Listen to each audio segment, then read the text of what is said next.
spit that shit out, man. You don't have to swallow that.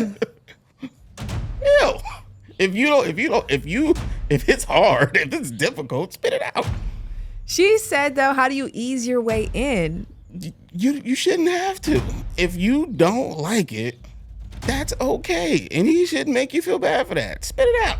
Lovers and friends. I'ma take you on a trip, baby. I don't pretend. I said, lovers and friends. I'ma hold you down to the end. I said, hi, lovers and friends.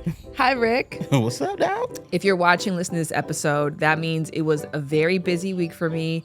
The kids got sick. I had tons of projects. Something happened where I needed an episode that was easy to do and fun and fulfilling, but lazy.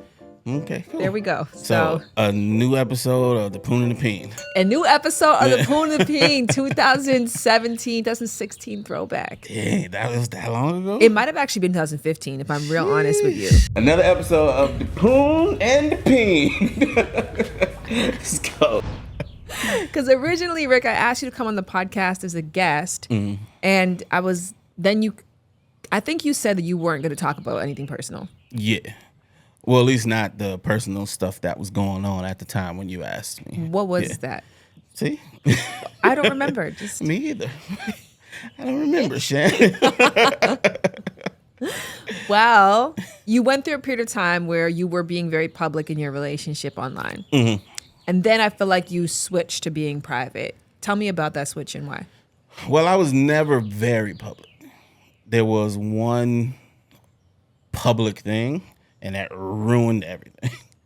And I was like, okay, see, I was doing it right. The public thing ruined everything? Yeah. Or, yeah? Yeah. Why? Yeah. So basically, as you were, or I don't know, the open relationship thing, I made a video explaining that, thinking it was just going to give people a different option in thinking. But instead, it got met with all the stupid negativity. Oh, he's only doing that because this. She's only doing that because that. Blah. And I'm used to negative talk on the internet. My partner at the time was not. So it definitely started making things. The outside world got into the inside. Yeah. So from then I was like, never letting you in here again. You think that became the issue that broke things up ultimately? It was one of the issues. It was the beginning. Let's just put it like that. Yeah. What are your thoughts on non-monogamy that you've been through it? I still think it's fucking dope. I just think it has to be done right with the right people. I feel like it's very easy to hear it and think about the benefits for you. And people are like, okay, cool, I can get down with this. But then as soon as they really realize those same benefits go to their partner, they're like, oh, what the fuck? And if you have any, can we cuss on here? Yeah. Okay. And if you have any outside noise that's telling you this is what they really mean when they say that, and you start to believe that shit, it's a wrap. So yeah, it definitely has to be two very secure people, secure in themselves and secure in the relationship. And if that's the case, then I think it's amazing. Do you think that you were born to be non-monogamous? No. I'm laughing, but it's actually a true thing. I genuinely think that, like, this is my natural state of being. Yeah, I think it's just a dope option because I can also absolutely do monogamy. Yep. Like, I wouldn't be like, I need some new coach. You know what I'm saying? Like, that was never really even the thing for me when I was in it. So, yeah, I don't think it's like I have to be this way. I just know, especially now, it's not as easy for a lot of people to be monogamous. There's a lot of options. There's a lot of, I say temptation, and people look at that as like being weak, but I mean, temptation is fucking real for a lot of people. So it's just, for me, it's just a dope option. You said that it's not about the new cooch. Yeah. So what was it about for you? Your freedom, not feeling like you're owned. And it was kind of like, if we're okay with the extreme side of it, everything else should be easy. You know what I'm saying? I don't want to be in a beef because I like the Instagram picture. Yeah. You know what I'm saying? If we are in a relationship where you can have full on sex with somebody, liking an Instagram picture should not be an issue. You get what I'm saying?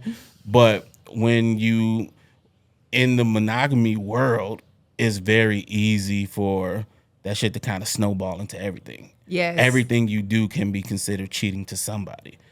You know what I'm saying? Just hanging out with somebody of the opposite sex. Your thoughts. Your thoughts, what you watch. There's people who don't like for their significant other to watch porn. They feel like that's cheating. Like, so for me, it was just kind of like, if we can get past this, all this other shit shouldn't be an issue. And that's the main thing for me. I don't want little shit to be issues. I think it's interesting because within my open relationship, and it is open, we could definitely make out right now. That would be okay. Put it on the table. But no one has really crossed the line. And I think a big part of that is people just want the freedom and the option to do it. Yeah. Right? So it's taking away that, to me, I think as adults, all throughout our childhood, it's restriction, restriction, restriction. And then as you get older, you start to earn freedoms. Okay, you have the freedom to drive. Now you have the freedom to rent a car. You have the freedom to get an apartment. You have the freedom to get insurance. You get a freedom to get a credit card. So you're earning all these freedoms. Then you get into a romantic relationship, and then you give them all away. Yeah. And I do believe that there is a little bit of resentment for that. So I think that what the openness can provide, or just the open mindset, is I trust you with your decisions. You're an adult. You do what's best for you. You're in partnership with me, so definitely confide in me and consult with me. But ultimately, like, you have veto power over your own decision-making process, and I don't have jurisdiction over your humanity, especially when it comes to your sexuality, which is a big part of your life. So I think that it was like a Jedi mind trick in many ways, that allowing each other to go and do and have that option, for me, took away a lot of the drive that I used to deeply feel in monogamous relationships. What do you mean the drive? Like, I think before, I would get in trouble a lot for emotionally cheating. Jared used to get in trouble a lot for being flirty. I had never seen this dude flirt before. Yeah. And I think, like, those, because I wasn't allowed to, and because it was so heavily policed, and whether, I don't know if my behavior changed or my partner just didn't find issue with it, or I didn't feel the drive that I used to feel. I don't know. But in either case, I think that there is something to that, where a big part of the draw isn't necessarily getting to fuck other people. Yeah. It's the fact that you have the choice to. Yeah. What's going on, lovers and friends? Popping in for your first of 4 ads in this episode. And boy, what a first we have. It's also their first time sponsoring the show. So hi, Fab Fit Fun. Thank you so much for your support. And thank you for sending me my very first curated box. I have never done box subscriptions before, and I cannot wait for mine to arrive because I put some fire stuff in there. So if you're not familiar, Fab Fit Fun is the best way to save money on beauty and lifestyle products from the brands that you love. I'm talking about Fenty, Kate Spade, Glossier, and so much more. And they get these products for up to 70% off. I mean, top lifestyle, home, beauty, fashion products that you get to customize your box yourself. So, you know, when you go to an outlet store and they have these really great sales of these sample sizes all in the front, this is not sample sizes. These are full-sized, amazing products that you will not find on sale anywhere else for this rate. And how they're able to do it is because they have over 1 million people who subscribe to the boxes, so they're able to buy in bulk amounts and negotiate crazy, insane rates. This is why they were named #1 by Glamour magazine in 2023. So get into it for yourself. Sign up for fabfitfun.com/lovers. Customize your box. Get access to discounts up to 70% off on Free People, Our Place, so much more. And if you're not in love with this season's options, take the credit to shop their exclusive flash sale on up to 70% off and save on the biggest names out there. And if you join FabFitFun as a new seasonal member, as I just did, you're going to get 20% off your membership. So your first box is only $47.99. We're talking a box that is valued at over $300 for less than $50. But beware, their deals are so good that they often sell out of their boxes. So while supplies last, go to fabfitfun.com/lovers for that additional 20% savings. Again, that's fabfitfun.com/lovers. Exactly. Yeah. And then where are you at now? Are you single? Are you mingling? Or I'm chilling. That's what I like to call it. I'm chilling. Single? Yes. chilling. I wouldn't say mingling. I'm chilling. What does that mean? I don't know, Shannon. Like, that's why I sounded okay, like that. is that your I don't know what podcast it is. response, or is that the response No, you would that's give the to partners? that's the real life response. I don't know what it is, so we just calling it chilling. Like, I'm not actively trying anything, but I'm doing stuff. But I ain't trying to do the stuff. It's just happening. So I'm chilling. Do you have long-term goals in mind? For like a love life? Yeah. Not really. I kind of feel like those things just happen. Like, I've never looked. You've known me for a long time. Before that relationship, do you remember me looking for a girl? There were girls I was talking to. I'm like, oh, this might be something. But I was never like, I need to find a woman. You know what I'm saying? So, yeah. I feel like it just kind of happens when it's supposed to happen. It's interesting because I had a conversation with a couple who started out as friends with benefits, as Jared and I did. And that was kind of the premise of what we were discussing. Like, just having an ease and a flow with things. Like, you can have a vision in mind that's an ideal. Yeah. But there's so much out of your control between that and that vision. So, like, why get so stressed out about trying to push something that way? Yeah. Just be a good person, try to meet cool people, and then see where the math adds up to. Yeah, pretty much. Last question that I want to ask you. How's your sex life? It's chilling. Boring. This is why we're getting other people's questions. What do you want me to tell you? So Having amazing sex. I had a really pretty girl, but she stank. And then, what do you want? Like, what do you want me to tell I don't you? know. Did you figure out that you like your pinky toe touch? Do you have a fetish for food that is You don't know sploshed somebody between have butt a cheeks? fetish. And butt stuff.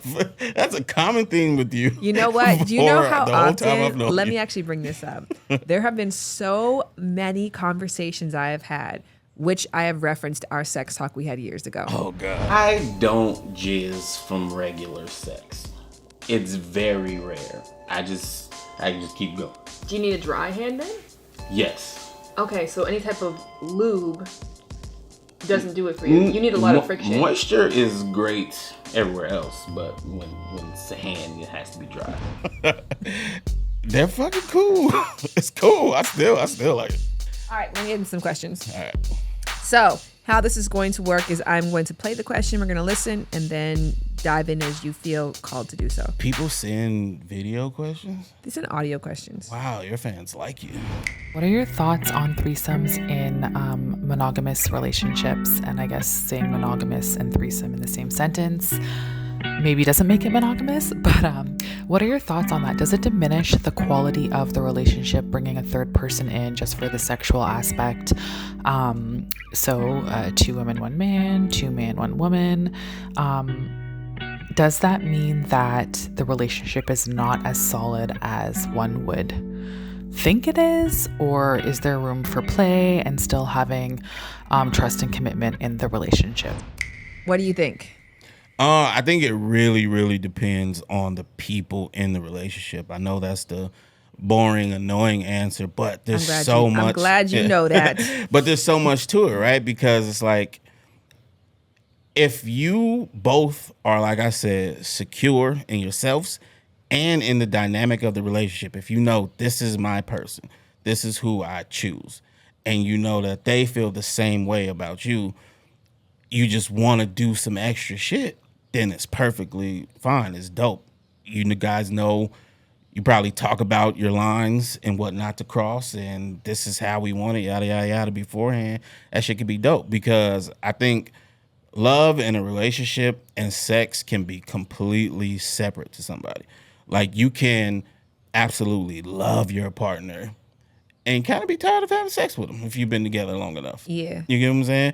So maybe you need that extra little kick. Maybe it turns you on to see them involved with somebody else, or maybe being with somebody else because it feels like it's the bad thing to do turns you on, and it's just something that heightens the sex a little bit. So I think that could be dope.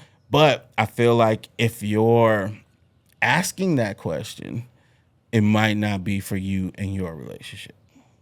Are you a threesome guy? I've never had a threesome. I was going to put my money on no.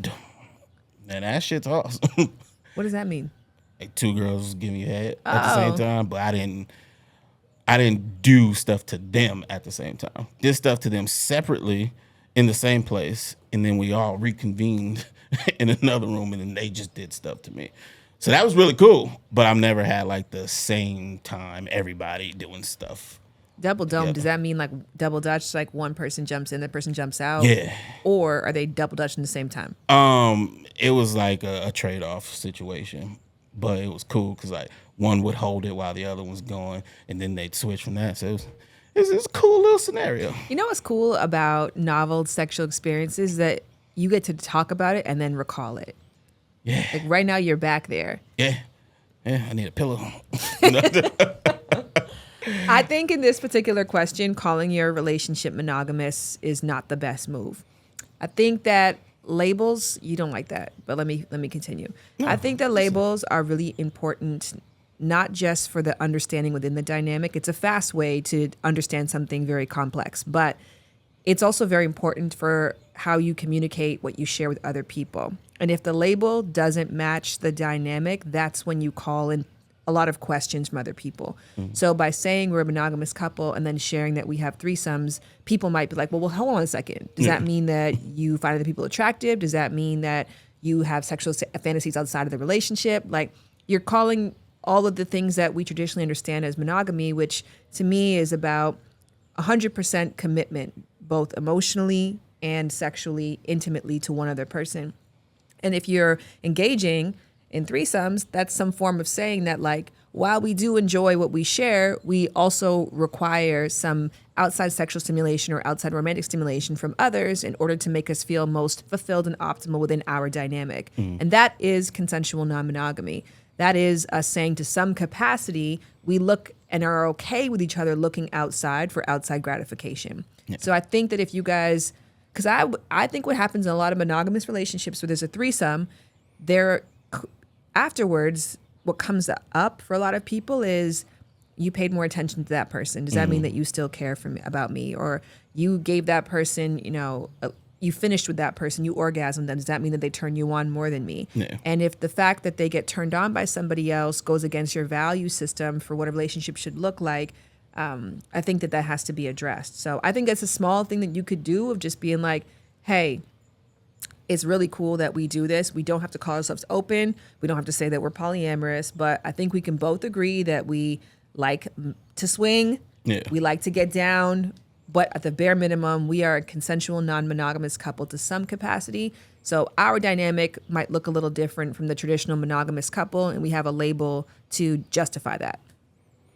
I agree.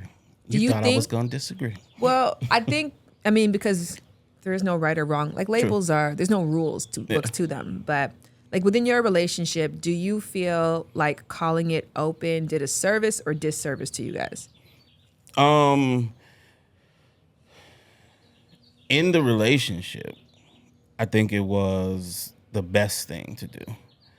In the public, I think it never should have been talked about. Really? Yeah, I gave the people too much credit. You know what I'm saying? Because at the end of the day, it's just her and I in the relationship. These people don't need an explanation. They don't need to understand. But opening it up to them gives them all the right in the world to comment and have their opinion and express that shit to you. So now you have all this outside negativity going against what could have just been a dope situation that two people agreed upon. That actually gives me a good aha, because it's also about compartmentalized labels.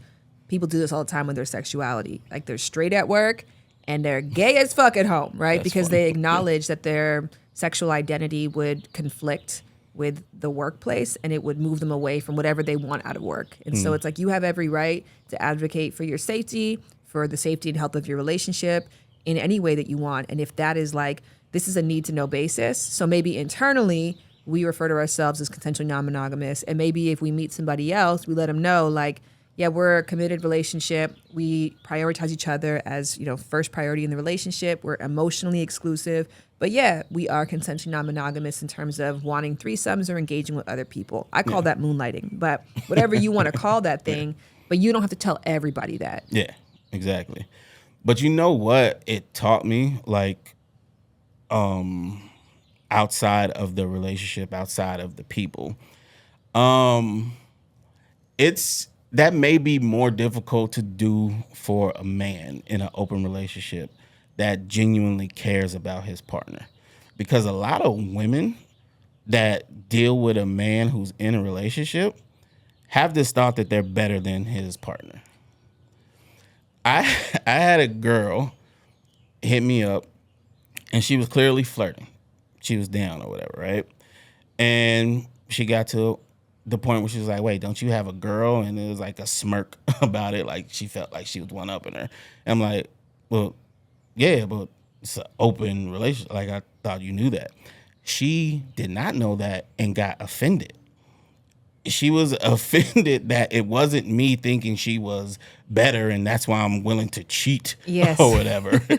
So now she feels like I was just trying to make her a plaything on the side, and I wasn't going to be considering her more than my partner. I was like, yo, that's very strange. It's also valid, though. I guess what she's saying is like, I'm putting in this work because I'm thinking of, I'm trying to audition for the number one spot. Yeah, but why? Like, meanwhile, because she wanted that number one spot. But why would you want that spot with a man who's being unfaithful to a woman who doesn't know that that's going on? That's a great point. That doesn't make sense to me. That is a great point. I thought it was going to make everything easier. Oh, better. Not. Girls would rather, well, not all girls.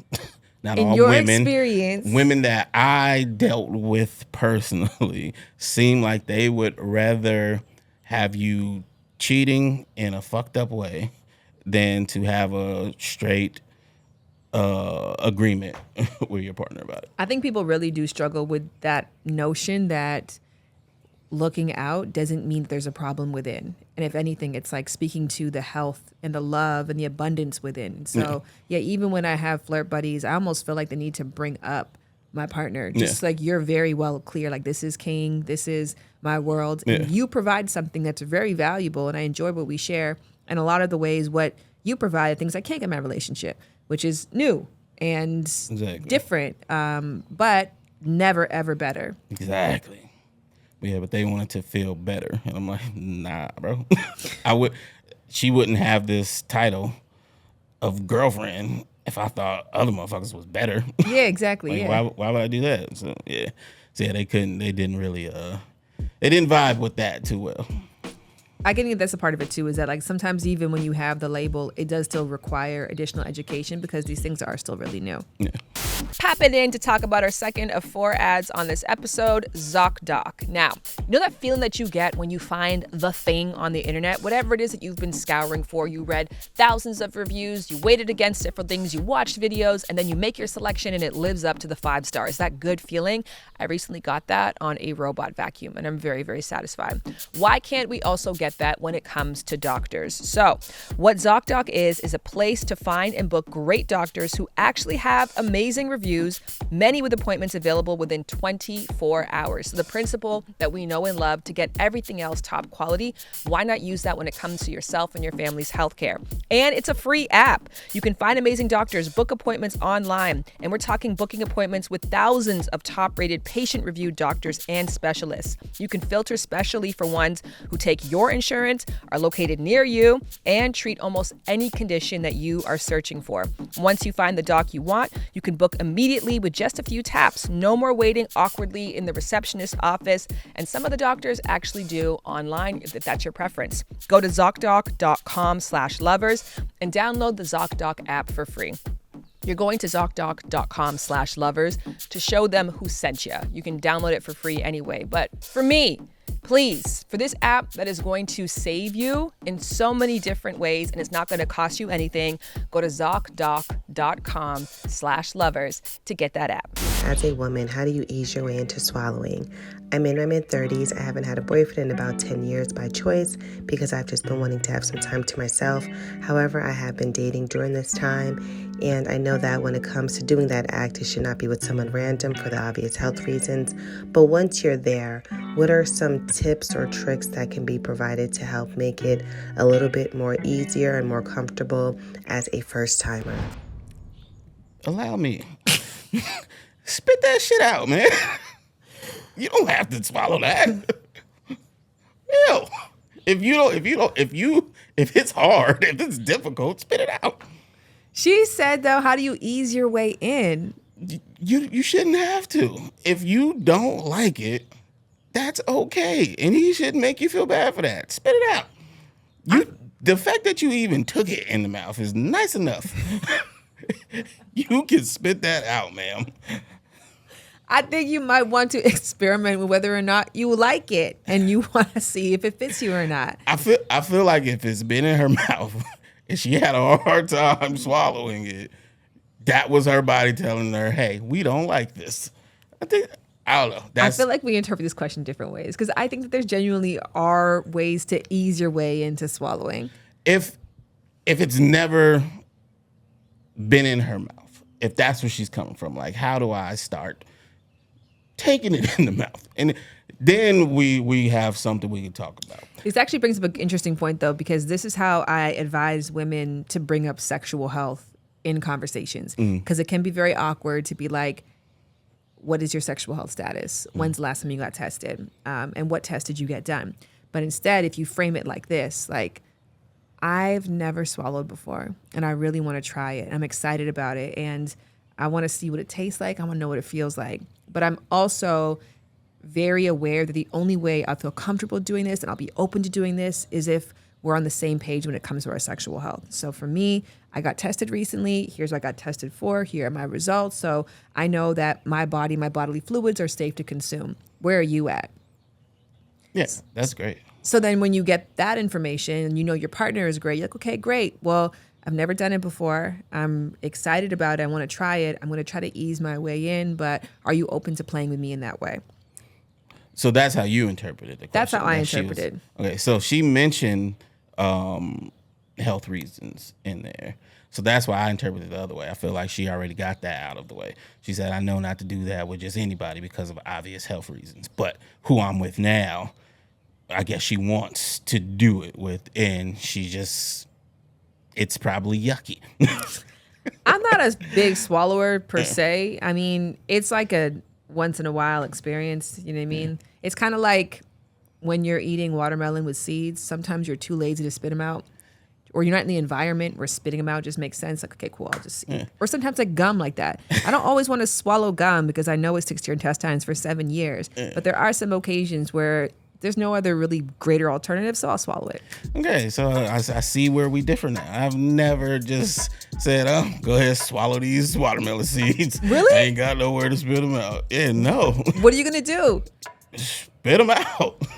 How do you get your groove back as someone who is in their 20s? I had a great sex life, I think, before the pandemic, but after the pandemic, it's just been really tough to get back to it. And now I feel like I've waited so long that whoever I do have sex with next is going, like, it's just going to mean a lot. So I would love some thoughts on how to get back out there because, like, I'm still in my 20s. I still want to have a good time, all of the above. But I think I just need, like, some encouragement, some thoughts. Have you ever gone on a date before and been like, this person is so awkward, I don't ever want to talk to them again? Let me ask a better question, actually. What leads to you not wanting to call somebody back after a first date or a first meetup encounter? I don't know. I don't think I've had that. I've definitely had some awkward encounters, but I'm pretty understanding of a lot of stuff. So it's like if she's showing any type of effort to not be as awkward, then I'm like, okay, I'll just give you the pass first time or whatever, blah, blah, blah. So I'll still be cool.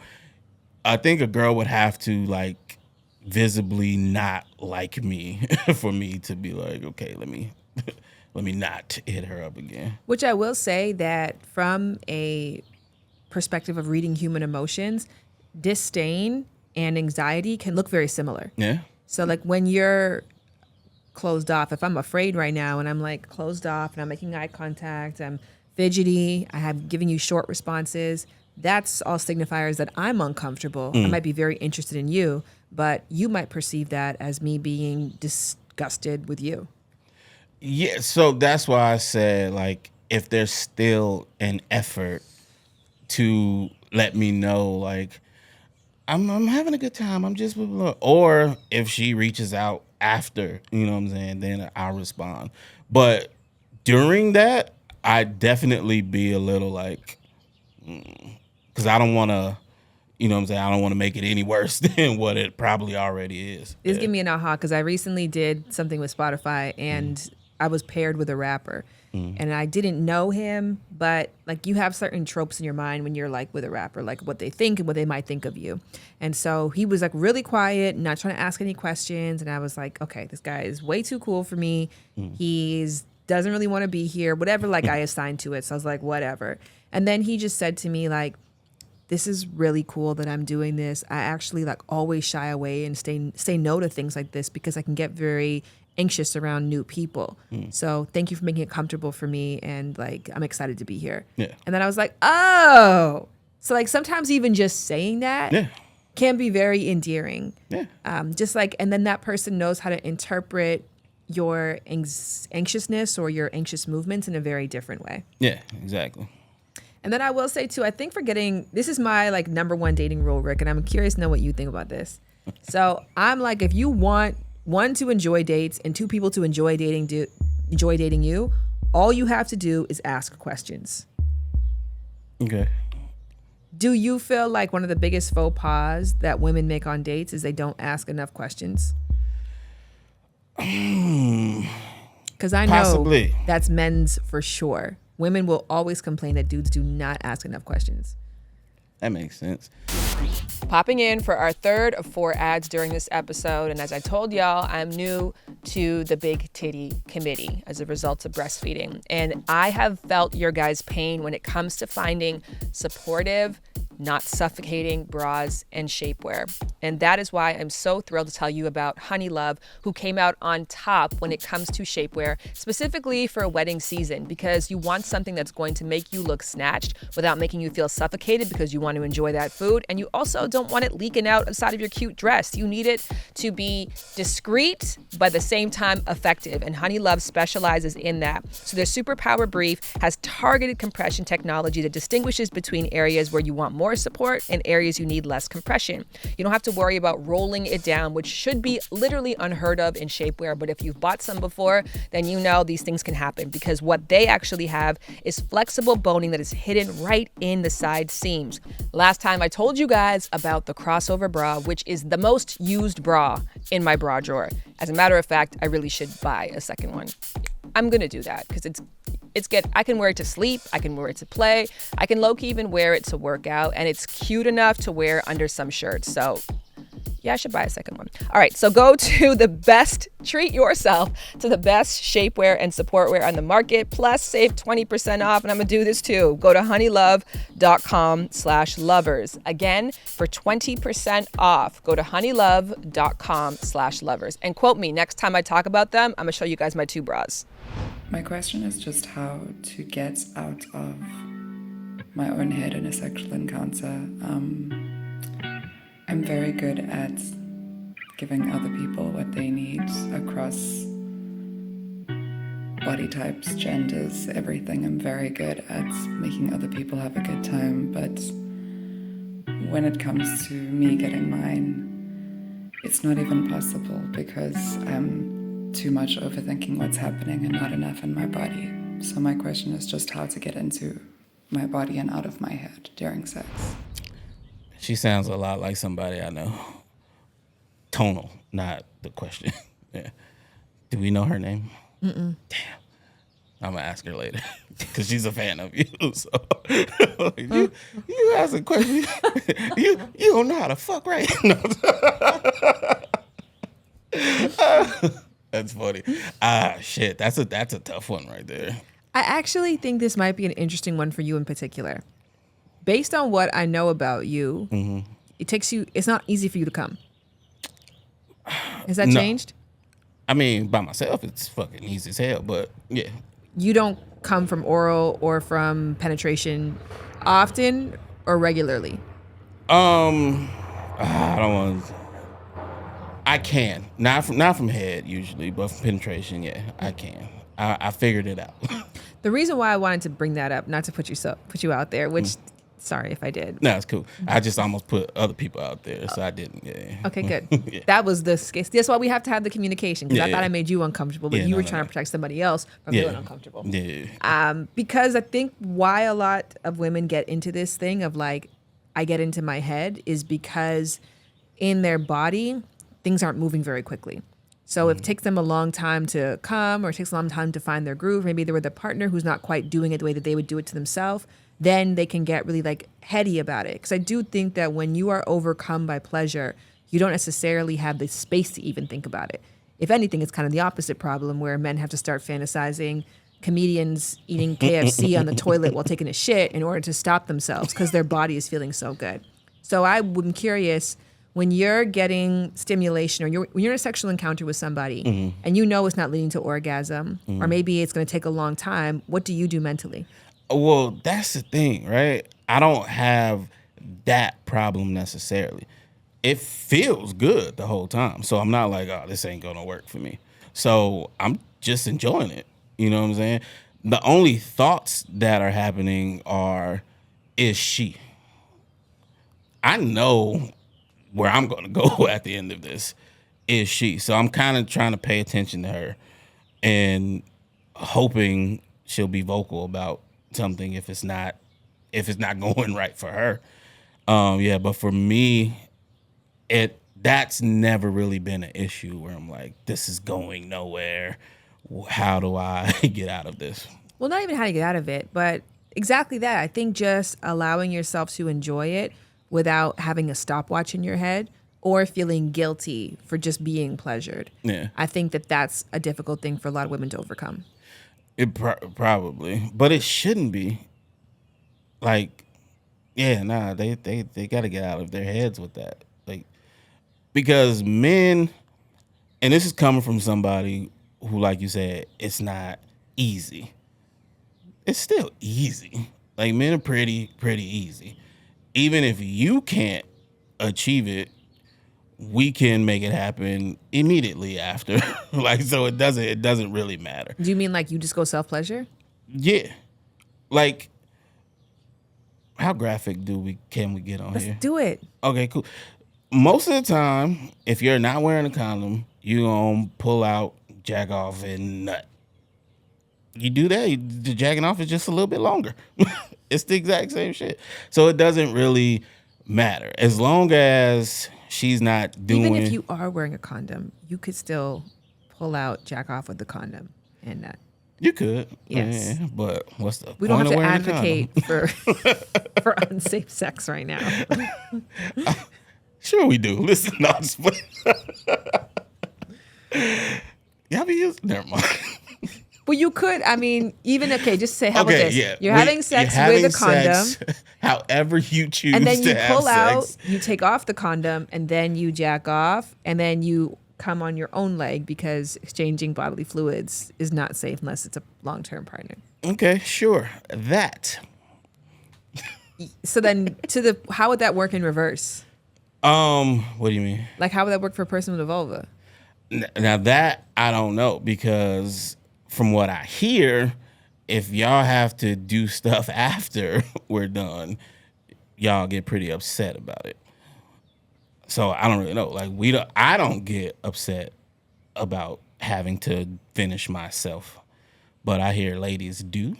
So I actually think that there's a tip in there. It took me a while to find it, but I do think that you discovered something. Help, Shannon, help. I think that if a lot of people with vulvas knew that at the end of it, there was a pathway to success, that their partner was cool, that they're cool with. then you can just allow yourself to be free flowing in the moment, not overly concerned that your partner's getting tired or that they're not being pleased, that you're taking too long. I mean, we don't specifically know what maybe your friend, is getting in her head about. She's not really describing like what thoughts are happening. Are the thoughts, this is painful? That's a different conversation. Are the thoughts, I feel insecure? Different conversation. Or are the thoughts, I'm not able to really focus on the pleasure because my mind is trying to get to the predictable future. And if the future doesn't look like it's going to end in the outcome my partner wants, then I get really nervous and anxious, which pushes me further away from the goal altogether. So I'm interpreting it as that one because that's the most common. You just gave me an aha. Okay, take the aha. So even though I'm not bothered by finishing myself, I forget that girls are bothered by me finishing myself. They feel like they failed. So maybe it's that. And that explains why girls are upset if they have to finish themselves. They feel like you failed if you didn't make them finish. So the inverse of that, if they didn't make you finish, they failed. So maybe that's what's in her head the whole time. Yeah. Okay. Do you have the conversation with people before that's like kind of the internal piece that you have with it where it's like, I'm enjoying this. I love it. It's sexy as hell. It's cool. Probably won't make me orgasm, but I'm going to enjoy every moment. And when I'm ready to orgasm, it's easier if I just figure it out myself. I used to have that conversation. I don't as much because it always kind of goes the same way. Girls either think you're lying or they take it as a challenge. Yeah. So it's like, do what you do, man. Do what you do. I'm gonna try to achieve this for you so you don't have to feel away. But if not, then I'll just do the consoling afterwards. No, it was great. Trust me. That I sounds just take terrible. a long time. What else can I do, Shan? They don't believe me when I tell them beforehand, or they take it as a challenge. And now you setting yourself up for possible failure because you made this a challenge. What can I do? Well, I think even if you just said that, that's like, look, in the past, I've had partners who make it a challenge or make it personal. It's none of those things. It makes the sex better if we're just allowed to enjoy each other however we do. And I love it. There's so much I get out of it, but I just know my body in a particular way. This is usually what I need to finish. I would love to show you some DMs right now, but I can't put people out there like that. But I'll just say I recently had that part of the conversation because it was a lot of pushing. Well, how do you like it? What makes you this and that? And I'm just kind of like, hey, just do what you do. I'll tell you if you're doing something that I don't like, but just do what you do. And then she just couldn't take that for an answer. She wanted the specifics, and I'm like, I can't tell you. If you can't do it, you can't do it. I don't know what to tell you. Yeah. So but it's like they don't listen. Too, it's a live tutorial. Because when you're jacking off, I can watch what you do and be like, cool. It might take me 20 times because you've mastered this over 30 years of practice. So it's allowed to take you a long time to figure out what the exact motion is, but you get to watch that person. I love seeing dudes masturbate. It's like probably up in my top 3 things. Like I find it very, very erotic. So I think if you can make that silly face.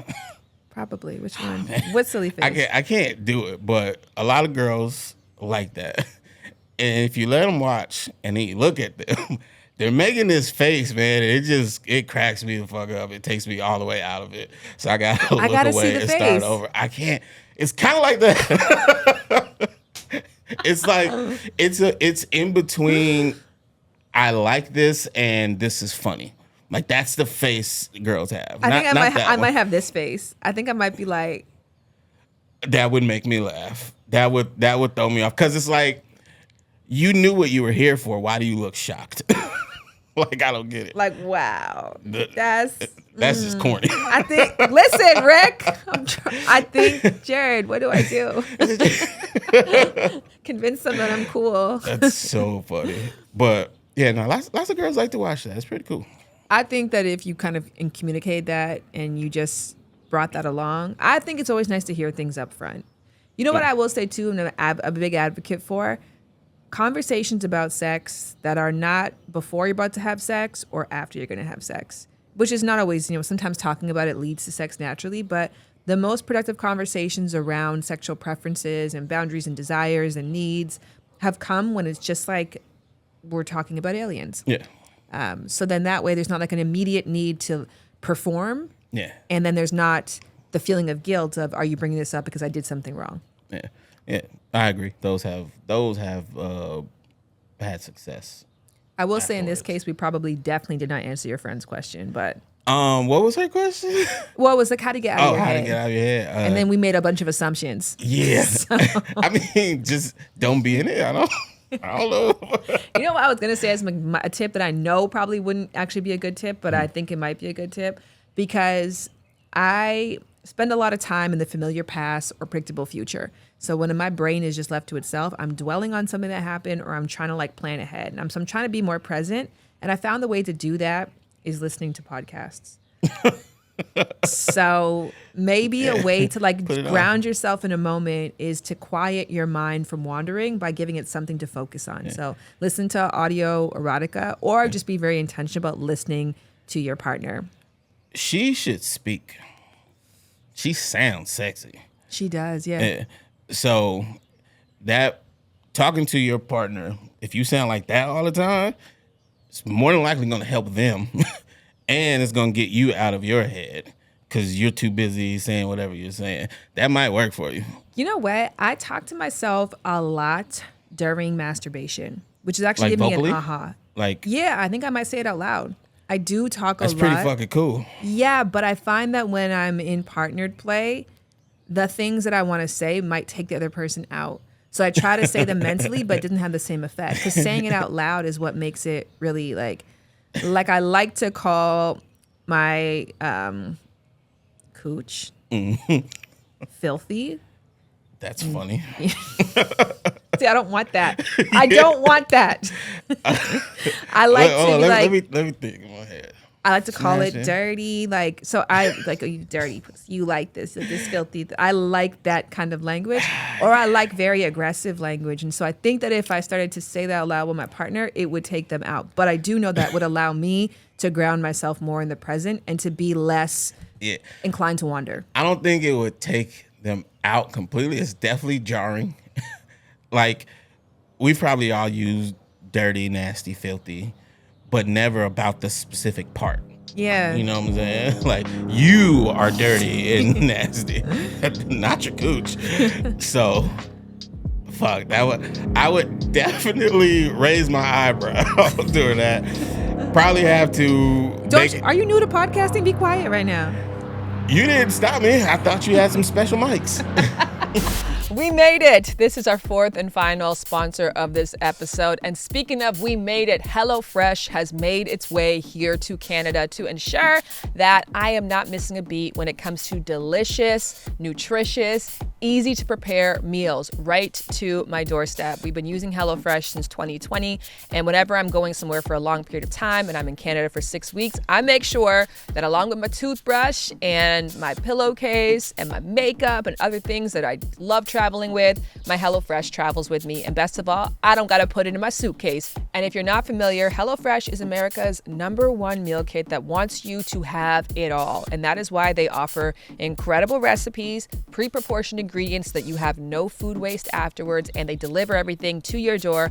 And they actually put each meal in its own little recyclable baggie. It is great. It is easy. It is fantastic. And if you don't know, now you know, HelloFresh also now owns Every Plate, which means even more options at different price points, depending on what your focus is right now. For example, they have a fresh and fit summer menu for anybody who's looking to be out here in the streets and feeling light. This might be right for you. So go to hellofresh.com/lovers50 and use code lovers50 for 50% off plus free shipping. That means you can try America's #1 meal kit at half off at no cost of shipping. So this really feels like a no-brainer. hellofresh.com/lovers50. What's up, squirrel?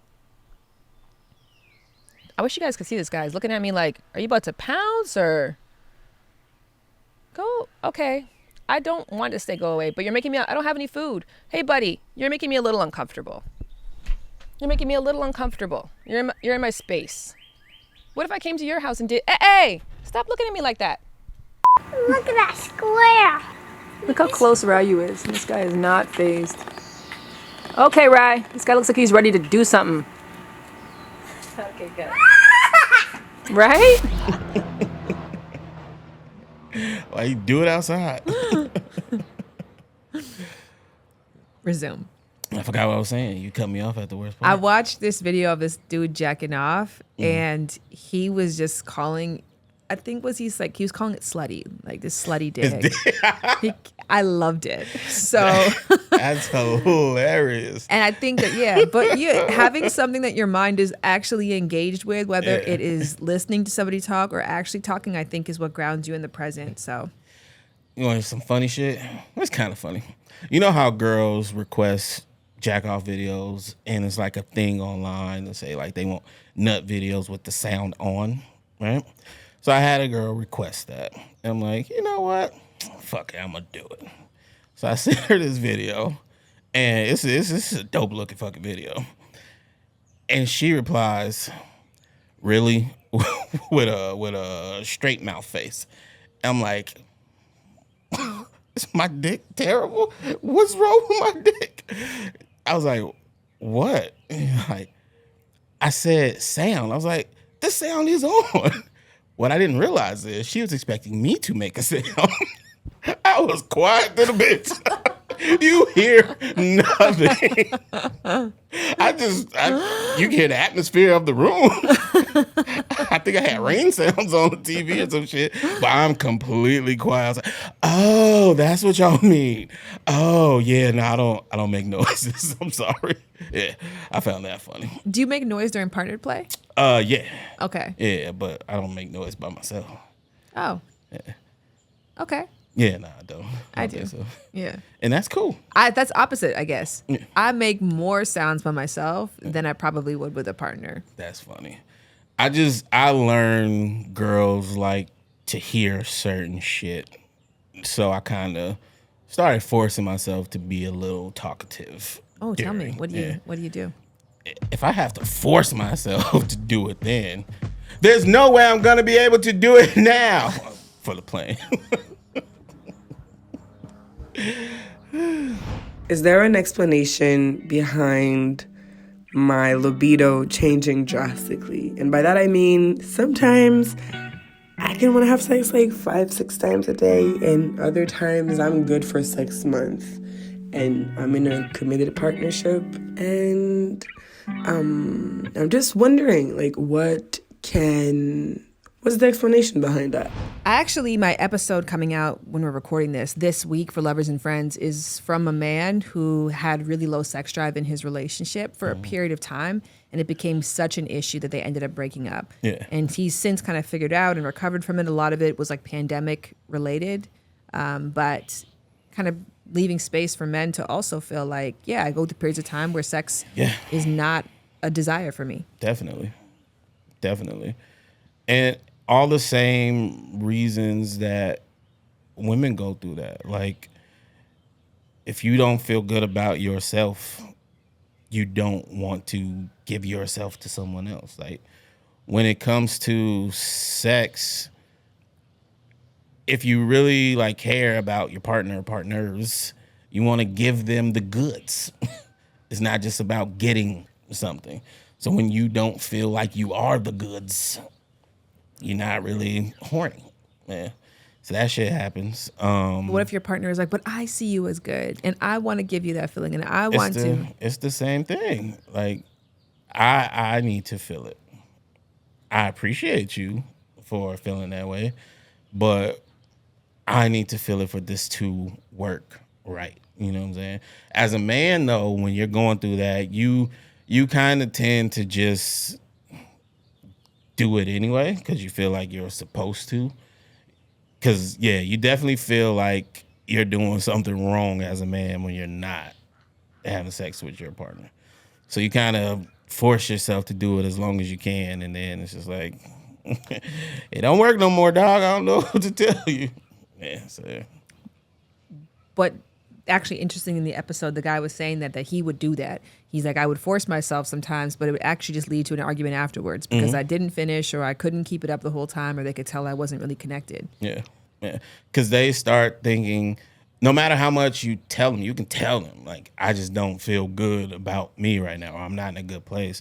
They always gonna think it's about them. It's about you not being attracted to them, something they did wrong. And it's really hard to get people to understand that this is about me. Yeah.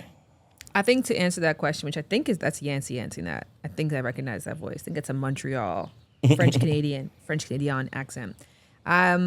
I think that you gave the perfect response. It is, you have to feel good for yourself, but then if the word frustrating is attached to it, because that's a really important component. Like even when you talk about diagnosing somebody as having a sexual desire disorder, whether that's man or woman or non-binary, you have to put the word frustrating in front because it's normal to go through periods of time where you just don't have an interest, right? Yeah. But if you're frustrated by it, you have to go on a hunt to find what the answers are. Is it because of your hormones being out of whack? Is it because of a larger health complication? Is it because there is a mental problem? Are you experiencing pain during sex? Do you not feel good about your body for a particular reason that you can do something about differently? Is there a job situation that you're trying to get through? Like, I think when you start to identify what is the next great step for you, you can include your partner in that mission. Yeah. So it's like, I got to figure this piece out. Like right now I'm going through a period of time where I don't feel like having sex. One, that's okay to go through if it doesn't frustrate you.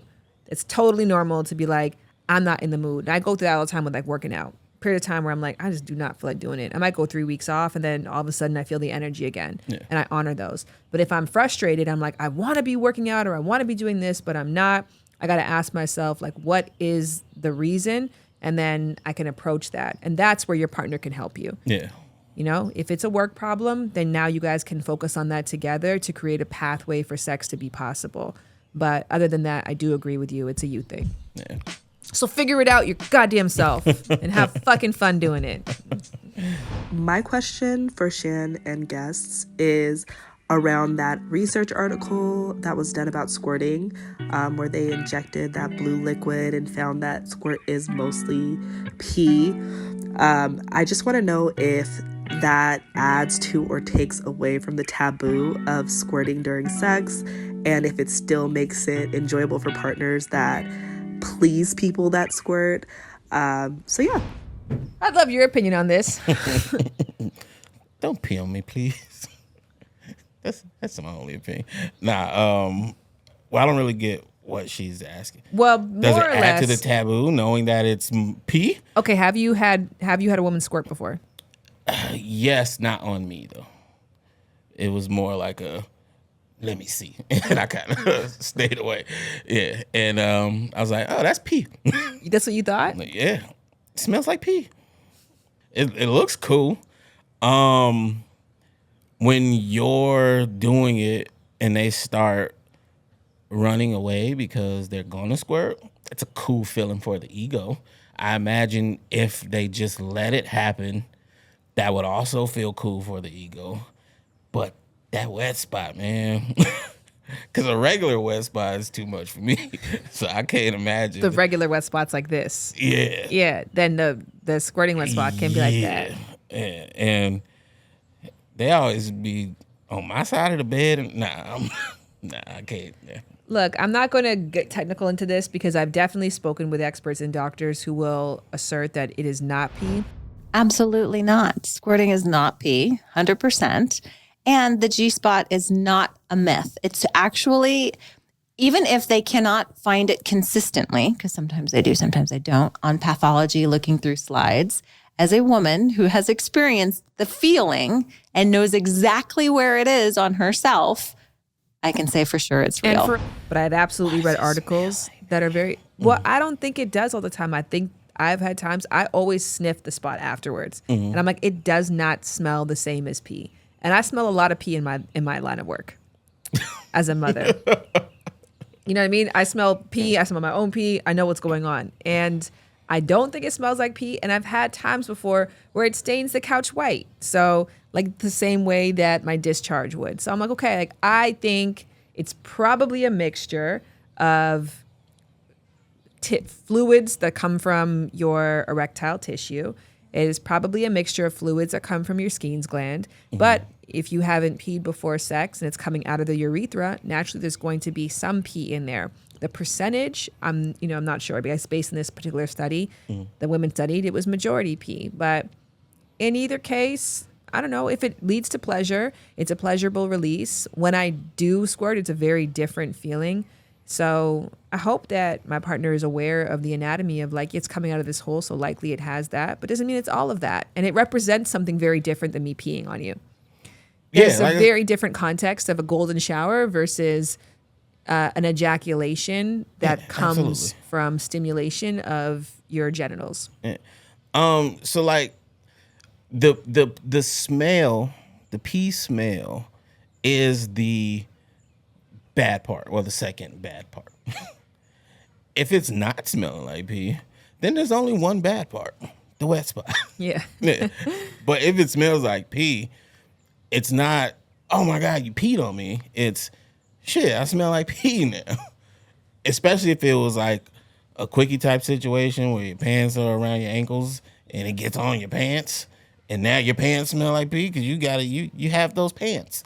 So that's annoying. But yeah, if it don't smell like pee and there's a towel down or something like that, it is what it is. I think it's probably a good conversation to have with your partners, which is like, I know that talking about every minutia aspect and detail of sex can sometimes desexify it, but there is a question to be asked, because some people feel pressured to try to squirt to make their partner happy, and that partner might be really put off by the idea, knowing that there is a lot of pee in there. And so you could be aligned and like, look, like my bodily, because when I squirt, there is like, you have to participate. You have to like use certain muscles, and you have to like engage your pelvic floor in a particular way. So I don't know if I've ever been overcome to the point where I have no control. Like I'm participating in like, we're doing this, you're stimulating a certain spot, and then I'm putting pressure in other spots to like make this a possibility. So I don't have to participate if you really don't want it. Some people can't help squirting though. That's a different conversation of like, this is what happens, which that actually might be a sign of either having a really strong pelvic floor or a very weak pelvic floor. I was talking to a pelvic floor doctor, which the vagina rehab doctor, someone I follow on Instagram, could be cool to look out to for that. That could be a conversation. But yeah, ask your partner, like, is this a turn on? This is a turn off? Would you like this? If I get to a place where I'm getting that I have to pee sensation, would you want me to pull away because it's not ideal? Or do you want me to lean into it? Yeah, I mean, it's a tough one for me specifically, because I got to keep that damn wet spot, man. But I don't want to be like, okay, wait, let me get a slip cover. Like, that's not fun. But I also, like, it's been times where it's like, okay, I'm just going to fucking let it happen. And then it's about to happen. I'm like, oh my God, no. So, yeah, I don't know. In theory, it's cool. I like the way it looks. Well, how do you have control over that? When they start, it's a thing. It's a thing. And you know, if you keep going, it's gonna happen. So you stop, because they're kind of dependent on you. Well, not there. This particular girl that I was dealing with, I should say. That's how she got down. I didn't know that's what was going on at first. I thought it was just like hurting her, so I would always stop. But then she kind of told me, "Oh, do this. This is the one that I watched do it." And then I realized, or I felt like it was pee. So I know she squirts, and she told me that's what she's doing when she's trying to run away from it, is not squirting. So instead of keep pressing, I would just stop when she starts to run. And that because internally you didn't want. Yeah. So like I go into it like, okay, if she starts that shit, then I'm just gonna tell her let it happen. But then she starts it, I'm like, nah, I can't do it. So I just stop. But if there was a towel down, but you felt like that took away from the sexy.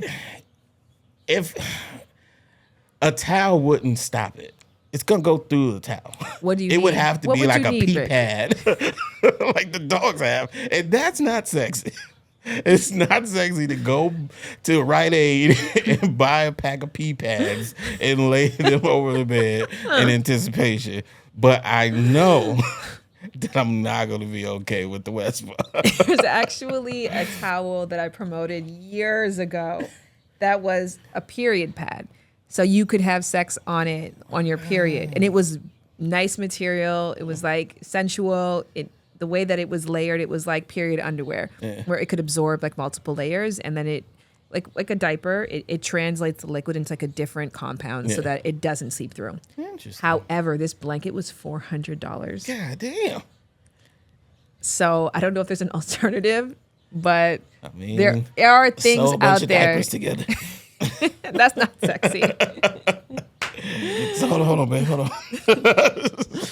Rick, I had a lovely time. Likewise. This is fun. It was. I had fun talking about sex with you. And if people want to hear more from you, where can they go? Follow No Chaser Gang on Instagram so you can stay up with the podcast. And yeah, that's pretty much it. Maybe you'll come back. Possibly. It's far. Okay. This is far. That's why I put the maybe in front of it. I know you're my strict friend. I'm going back to the start. You are a very particular friend. Yeah. You're a very particular friend. And I know that about you, and I love you anyways. Yeah. Wow. Anyways. Not anyways. Wow.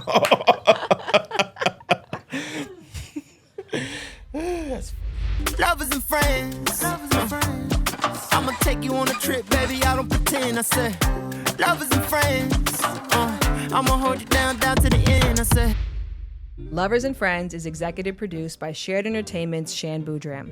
It is produced by Boudram and Krizia Cruz with production support from 2S Entertainment's Adam Krasner and Brianna Barone. The Lovers and Friends theme song is produced by Sean Ross and performed by Jared Brady, who also does the scoring and engineering on our episodes. Lovers and Friends is powered by Audio Boom and made possible by our incredible sponsors who you can show love to by reading our show notes.